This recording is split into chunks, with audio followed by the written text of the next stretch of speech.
Hello বন্ধুরা, তোমরা সবাই কেমন আছো? আশা করি তোমরা সবাই ভালো আছো। আমিও অনেক ভালো আছি।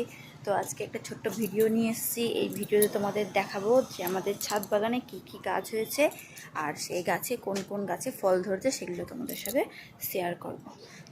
এই দেখো, এটা হচ্ছে ব্ল্যাকবেরি গাছ। ব্ল্যাকবেরি গাছে দেখো, এখানে ব্ল্যাকবেরি ধরেছে কতগুলো। তারপরে এখানে প্রত্যেকটা ডালেই ব্ল্যাকবেরি ধরেছে। আর এই ফলটা খেতে আমার তো খুব ভালো লাগে। কার কার ভালো লাগে অবশ্যই কমেন্টে জানাবে। আর এই হচ্ছে একটা লেবু গাছ আছে। এটা কি লেবু গাছ আমি জানি না, ফুল ধরেছে কত, দেখো লেবু হবে। তো এটা জানি না কি লেবু গাছ, তোমরা জানলে তাহলে কমেন্টে বলো।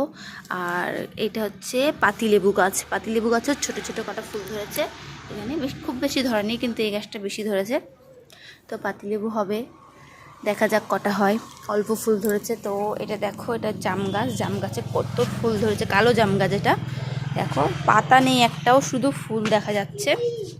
জাম গাছ দেখো, এইটুখানি সবেদা গাছে কত সবেদা ধরেছে, দেখবে। দেখো এখানে সবেদা আছে, এখানে সবেদা, এখানে এখানে, তারপর ওপরে আছে, তারপরে এই সাইডে আছে, এগুলো আছে, এখানে আছে। দেখো কতগুলো সবেদা ধরেছে। এই গাছের সব থেকে বড় সবেদা হচ্ছে এটা। তারপর এখানে আরও আছে, এখানে আরও গাছ আছে, এখানে আম গাছ আছে, ড্রাগন গাছ আছে, এগুলো। তো আজকে ভিডিওটা এই পর্যন্ত। Bye bye, tata.